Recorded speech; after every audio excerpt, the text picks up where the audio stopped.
The lower Alp.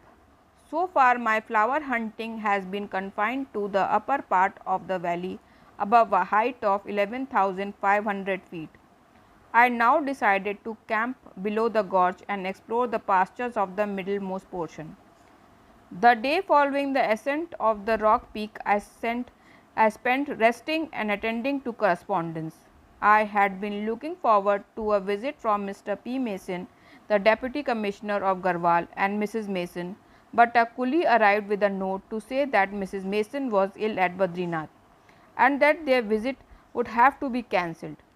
They sent with the coolie a gift of apples, eggs, and onions.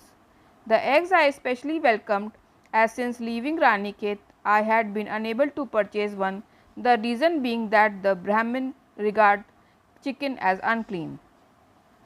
The following morning, July 13, I descended the valley with Wang Di and Nurbu. We camped on the Alp below the gorge, where the flowers, if nothing like so abundant as they were in the upper part of the valley, at least justified an investigation. I found a purple orchis and a small arum I had not seen before, while the camp was surrounded by the white anemone, optusiloba, and innumerable strawberries, which carpeted the ground so densely it was impossible to take a step without crushing a dozen or more. Nurbu soon collected a hatful, and I had them for lunch crushed up in sheep's milk, but they were lamentably tasteless, not to say indigestible. After lunch I wandered off on my own up the side of the gully where some monkshood was already in seed. I was not hopeful finding anything of interest as and I was about to turn back when in a moist mossy place under some rocks above me, watered by a tiny spring, I saw a gleam of pure white. I scrambled up the slope and came face to face with one of the most beautiful little Primulas vigramiana I had ever seen.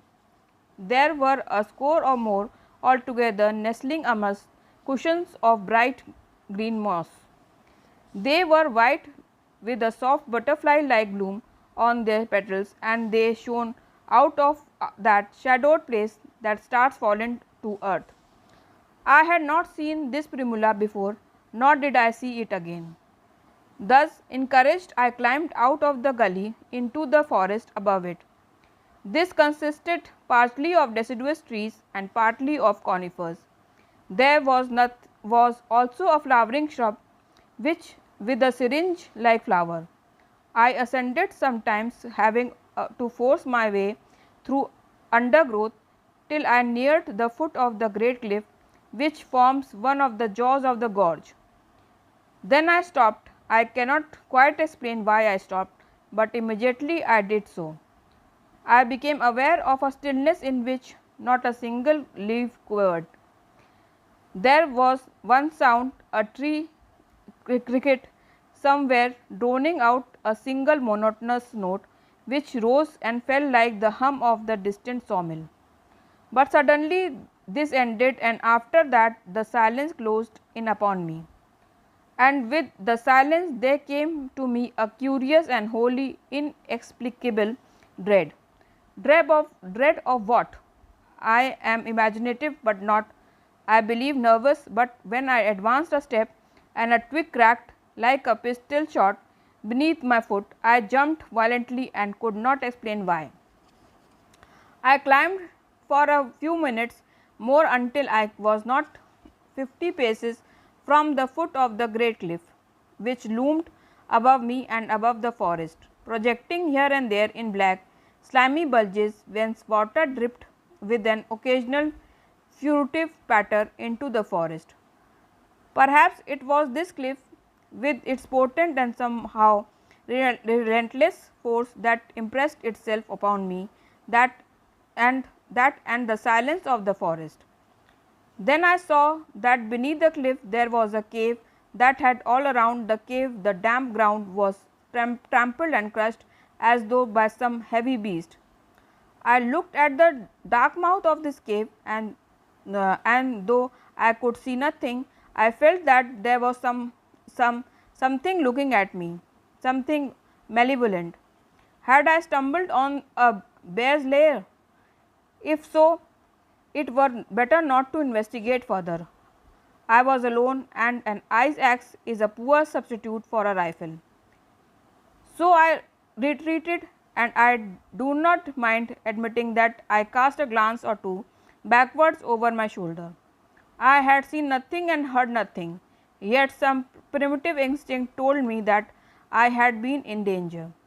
Was it imagination? If so, why did the great mountaineer G.F. Meade write, "The mystery and thrill of travel is always upon one of the Himalayas, but the mystery is awful and the thrill is sometimes a shudder." Heavy rain fell in the night, but next morning was bright and clear. The atmosphere had been scored of water vapour, and the distances had that brilliant electric blue tinge common to the mountainous regions and bad weather. The pastures were a vivid green, and the forest by contrast dark, the peaks blue and remote against a blue sky. We were early astir, and after breakfast Nurbu and I descended the valley in search of flowers. Below the Alp a stream hurrying downward to join the main torrent had been bridged with logs, faggots and stones by the shepherds. Beyond it was a slope speckled red with the largest wild strawberries I have ever seen, and beyond this again pine forest. A forest is a very beautiful on a fine morning after rain. The sombre shadows cast by the trees emphasize the pools of light spilled by the sun. Here a mossy place hoary with dew and lit by a shaft of sunlight, and here a graceful fern formed in sharp shining relief against the shadow. One such a morning the gloomiest forest seems charged with laughter, the whispers of a following water drops, the breeze in the tree tops, and the cadence of a small stream. The pipes of Pan sound sweet noted down the dim sun-flaked aisles.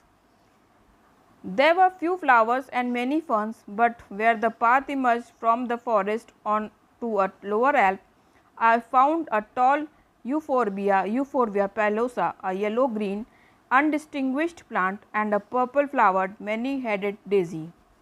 The alp had no novelties, but was bright with potentialas and anemones.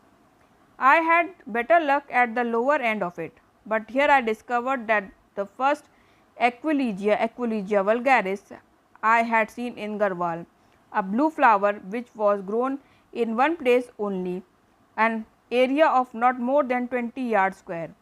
I never saw it again, and when I returned to the autumn for its seeds, I found that the sheep had eaten it.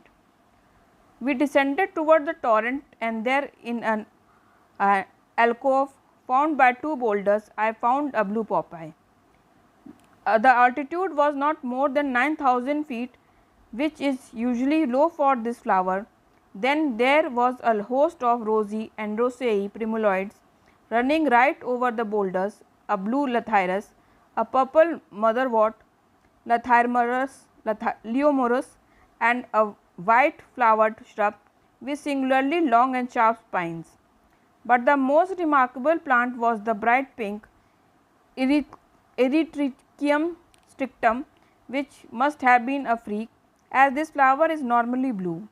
How did this come about? Was it due to some chemicalization of the soil or to some unusual cross pollination? It is interesting to note that the color was precisely similar to that of the Androsaceae primuloids, which was growing in the thousands a yard or two away. The monsoon warmth and rain, particularly the heavy rain of the previous night, had roused the torrent to fury. In its presence, it was almost impossible to hear oneself speak, and the Nurbu and I stood close to it. The raging flower ejected a stone weighing several ounces, which just missed my head. I have never known such a thing happening before, and it was obvious from Nurbu's expression that he placed a magical interpretation on it. Doubtless some disgruntled river god was having a pot at me. On the way back to the camp, we collected a large number of strawberries, which compensated in some degree for a joint full of maggots provided by Tewang. After lunch, we returned leisurely to the base camp, arriving there in a rainstorm, which however ceased later, allowing me as usual to enjoy my supper in peace and contentment by the campfire.